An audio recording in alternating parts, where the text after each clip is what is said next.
es el código de Eurico, 468 a 475. A ver, el código de Eurico es importante porque va a servir de base al libro de los jueces, por una parte. Sirve de base al libro de los jueces o libro judiciorum.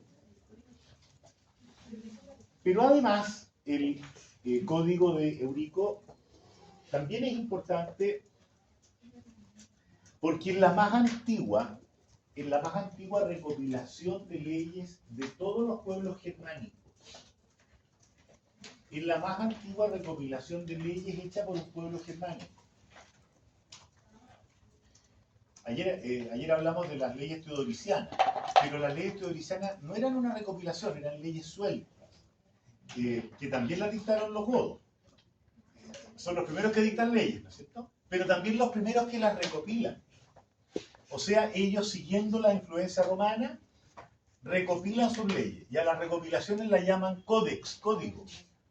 En realidad no es un código, es una recopilación, pero como ellos denominaban, igual que los romanos, códex a las recopilaciones, le dan ese nombre, ¿ya? Así que es la primera recopilación de leyes hecha por un pueblo germánico, donde las leyes están ordenadas por fecha, por materia, ¿no? Nuevamente ellos van adelante en este proceso de romanización, por decirlo así, ¿no? Escrituran el derecho, recopilan las leyes, ¿no? Eso representa el código de Eurico, la más antigua recopilación de leyes hecha por un pueblo germánico. ¿Había servido para qué, dijo? Sirve de base al Liber Judiciorum. Fue una de las bases del Liber, por eso también es importante.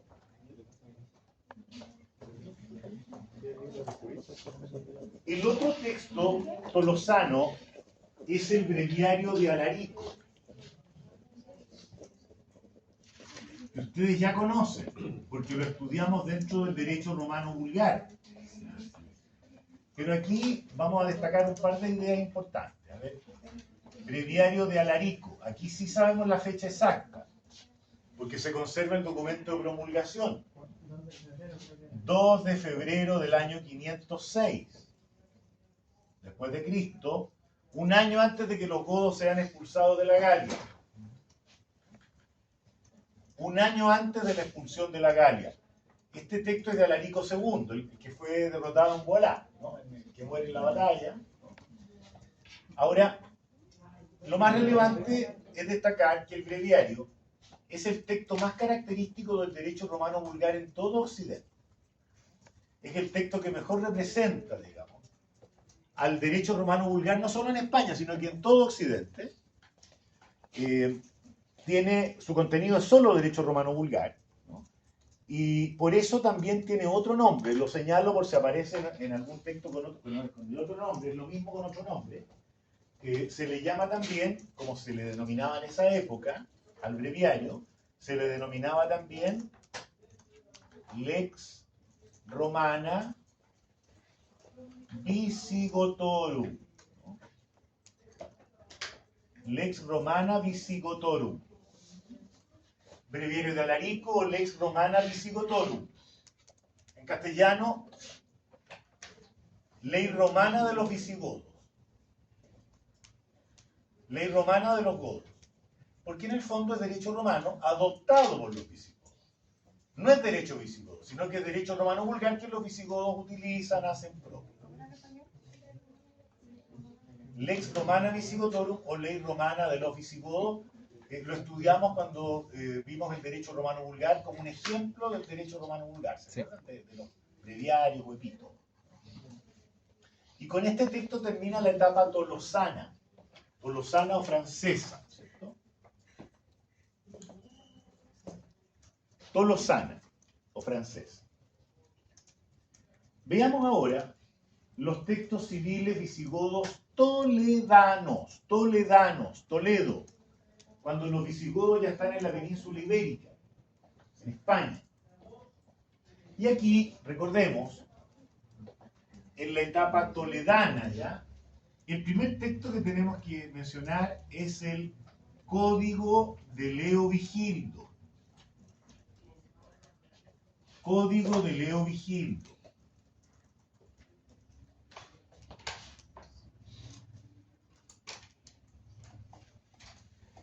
585 después de Cristo. Código de Leovigildo 585 después de Cristo.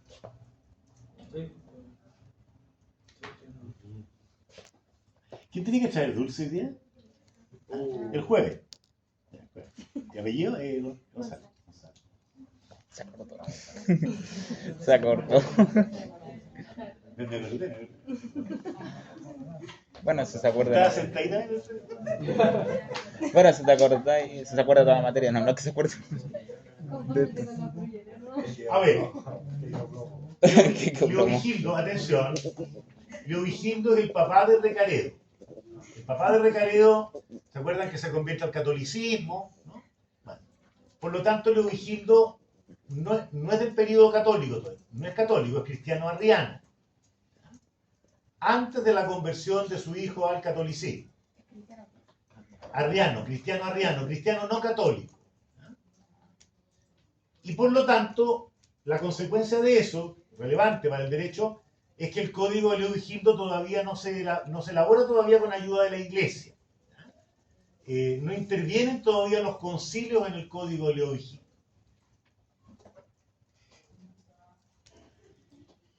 Todavía no participan los concilios en su preparación, su redacción. Ahora, el código de Leovigildo es una base, un fundamento, también una fuente del libro de los jueces. Junto con el código de Eurico, este texto se usó como base para elaborar el Liber después, como ya vamos a ver con detalle. Entonces es importante el Liber, el libro de los jueces, junto al código de Eurico. Tanto el código de Eurico como el código de Leovigildo sirvieron de base, de fuente para elaborar luego el libro de los jueces, que lo vamos a estudiar con bastante detalle por la importancia que tiene. Ahora, con respecto al código de Leovigildo, existe un profesor español, fallecido hace unos años, que estudió a fondo el código de Leovigildo. Se llama este profesor español Rafael Guibert. Rafael Guibert, y basándonos en lo que señala Rafael Guibert, profesor de Madrid, ¿no?, sobre las características del código de Leovigildo, vamos a destacar 3 características que según Rafael Guibert tuvo el código de Leovigildo y que lo hacen distinto a otros textos. Veamos cuáles son estas características que distinguen al código de Leovigildo. Rafael Guibert, profesor de Madrid. A ver, en primer lugar, según este autor, el código de Leovigildo se caracterizó porque en él se fortalece el poder del monarca. Se fortalece el poder del monarca, especialmente en materia de justicia. Se fortalece, se le da más fuerza, digamos, al rey en materia de justicia, de tribunales de justicia. ¿Por qué dice esto Guibert? De que se fortalece el poder del rey en cuanto a las tareas de justicia. Porque según este profesor, en el código de Leovigildo, el rey pasa a ser el tribunal de más alto rango en el estado visigodo. Primer punto. El rey se transformó en el tribunal de más alto rango, de más alta jerarquía, en el estado visigodo. O sea, los juicios llegaban hasta ahí. Tribunal Supremo de más alto rango dentro del estado visigodo. Equivalente a nuestra Corte Suprema, digamos. Aquí tenemos una alumna que es nieta de un ministro, un exministro. Mi amigo mío. Entonces, el rey es la última instancia, ¿ya?, en los juicios. Primer punto, y lo que obviamente es muy importante, ¿no?, para darse cuenta que el rey se ha fortalecido como autoridad judicial. Y por otro lado, dice también Guibert que en este texto al rey le corresponde nombrar a los demás magistrados, a los demás jueces. El rey nombra o designa a los otros miembros del Poder Judicial, por llamarlo así, o tribunales visigodos. Lo que es una señal clarísima de que su poder es muy fuerte. Por un lado es el tribunal de más alto rango, por otro lado nombra a los demás jueces del Estado, siempre en materia de justicia, ¿no? Y desde esta época, además, le corresponde al rey ejercer lo que se llamaba en esa época facultad de gracia. Solo al rey le corresponde ejercer la facultad de gracia, que hoy día llamamos indulto, otorgar indultos. O sea, el rey es la autoridad facultada para indultar, facultad de gracia, que es una facultad que tenía el rey de España después, y que pasó a la Constitución, en la República, al Poder Ejecutivo, hasta el día de hoy prácticamente. Hay muchas instituciones monárquicas que cuando nos independizamos hubo que repartirlas. Y eso le tocó al presidente de la República, sí, ¿no? Ya vamos a relacionar el Estado monárquico con la Constitución y la República, que es importante. Pero para entender el origen de estas instituciones es fundamental conocer su antecedente histórico. Claro. Facultad de gracia. Por eso Guibert dice el poder del rey creció. Se fortaleció en la justicia. No sé si se entiende bien. ¿Sí? Todo corría por el rey en parte de justicia. Claro, también la autoridad judicial, ¿no?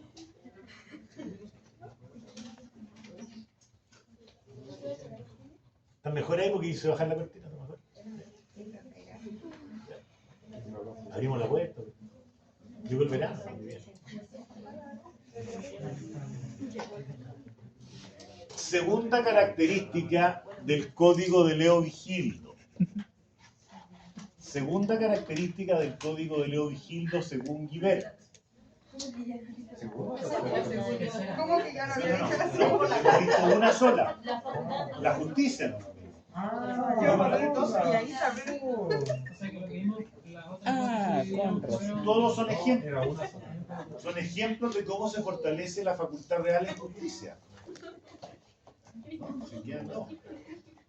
Me quedan dos más. A ver, segunda característica del Código de Leo Vigildo según Guibert. Ajá, mala, ya se equivocaron. Según Guibert, el Código de Leo Vigildo se caracteriza porque en este texto se romaniza el derecho de herencia visigodo. Se romaniza el derecho de herencia visigodo. ¿Por qué dice Guibert que en el Código de Leo Vigildo se romaniza el derecho de herencia visigodo? Fíjense en esto. Los derechos germánicos, el derecho visigodo es germánico, ¿no? Los derechos germánicos en general se caracterizan en materia de herencia porque le daban más derechos de herencia al varón que a la mujer. Y le daban más los varones. Incluso el derecho germánico permitía lo que luego se va a llamar el mayorazgo, ¿no? Los derechos germánicos permiten que el causante, ¿no? la persona que es dueña de los bienes, antes de morir, podía establecer que sus bienes, o parte de sus bienes, no se iban a dividir entre los herederos, sino que cuando él falleciere, lo iba a administrar el hijo varón mayor, mayorazgo. ¿Ya? O sea, era un sistema bastante machista en materia de herencia, permitiendo incluso que todos los bienes, o parte de los bienes de una persona, si él lo había establecido por testamento o por escritura pública antes de morir, no se dividían cuando él fallecía, lo administraba el hijo varón mayor, que tenía algunas obligaciones con los hermanos, en fin, pero no era dividido el bien, ¿no?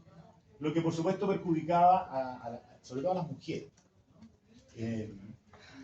Es lo que se llama el principio de troncalidad, que los bienes no salgan del tronco común, digamos, ¿no? Troncalidad, porque ellos creían así que con eso la familia mantenía su prestigio social, no se dividían los bienes, que toda la gente identificaba con esa familia.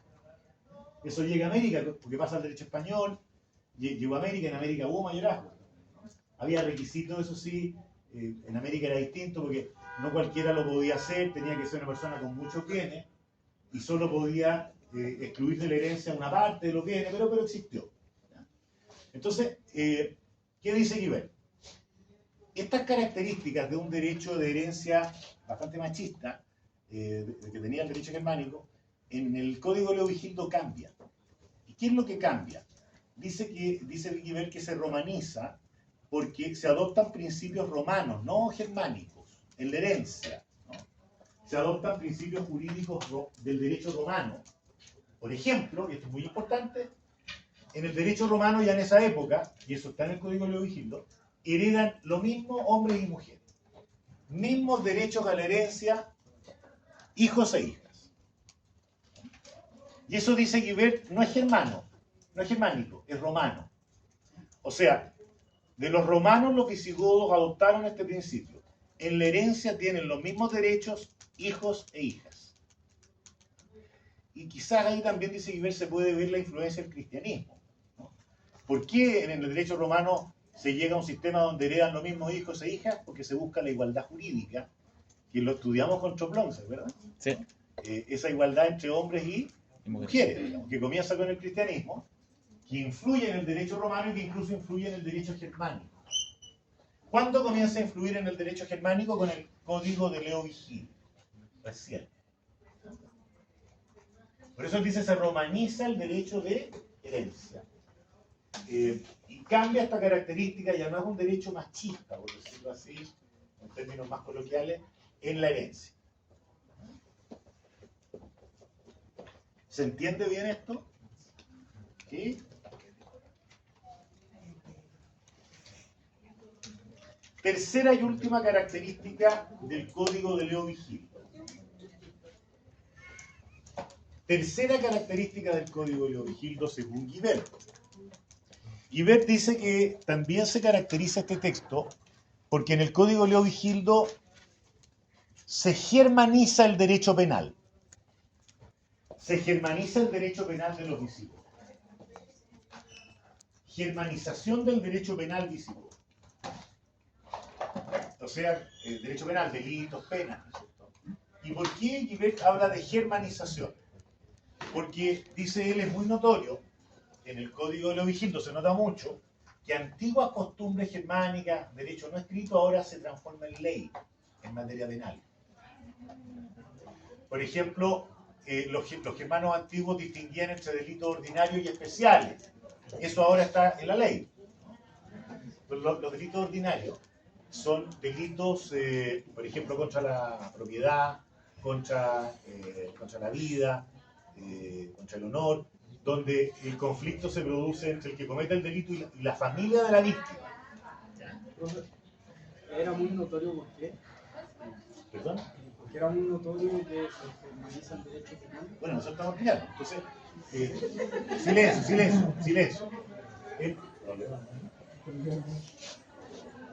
Es muy notorio porque antiguas costumbres pasan a ser leyes. Por ejemplo, en cuanto a la clasificación de los delitos, ordinarios y especiales. Los delitos ordinarios son aquellos delitos contra la propiedad, contra la vida, contra el honor, ¿no? Y entonces ahí el conflicto se da entre el que comete el delito y la familia de la víctima, y la víctima. Y como es un conflicto con la familia, solo puede iniciar el juicio penal la familia o el ofendido. La acción penal es privada. La organización de los delitos eran Ordinario y especial.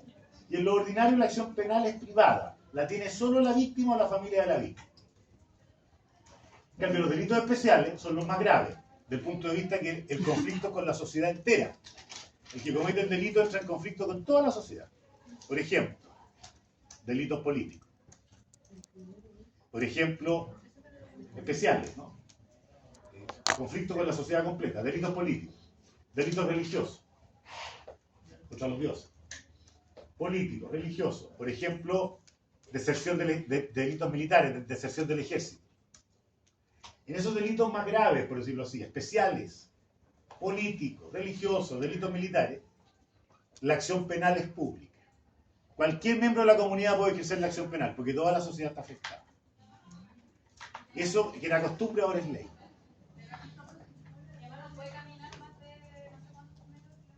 Incluso...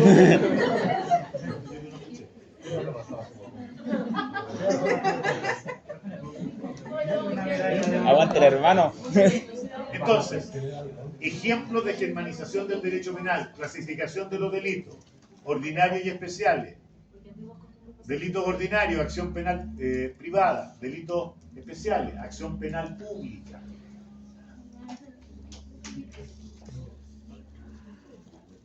Delitos especiales, acción penal pública. Cualquier miembro de la comunidad puede ejercer la acción penal. Eso que era costumbre ahora es ley. Delitos especiales, ¿qué más? Acción penal Acción pública. pública. Esas dos solamente. No. El delito especial crea una acción penal pública. Eso que era costumbre ahora es ley. Y además, y por último, en el Código Leo Vigildo, en lo penal, se incorporan antiguas costumbres como las ordalías. Las ordalías o juicios de Dios. Se incorpora como ley ahora las ordalías, que eran costumbres judías. ¿Cómo se escribe la ordalía? Tal como suena. Ordalías. Suena como con H. Las ordalías eran pruebas a las que se somete a un sujeto que es condenado a la pena de muerte. Los pueblos germánicos creían que era necesario, cuando un sujeto era condenado a muerte, consultar a los dioses. O sea, supongamos que un tribunal condena a un sujeto a la pena de muerte por un delito grave. Esta es la del... Antes de aplicar la pena de muerte, ¿se acuerdan? Sí. El sujeto sometió una prueba en público por el tribunal. ¿Se acuerdan la ordalía del agua hirviente? Sí. Eso que era costumbre ahora es ley. Sí. No sé. Está en la ley. Pensé que soy cototo y me lo aprendí. Las ordalías en general. Por eso dice Guibert, se germaniza el derecho penal.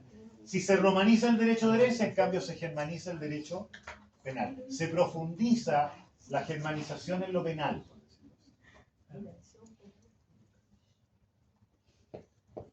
Bien.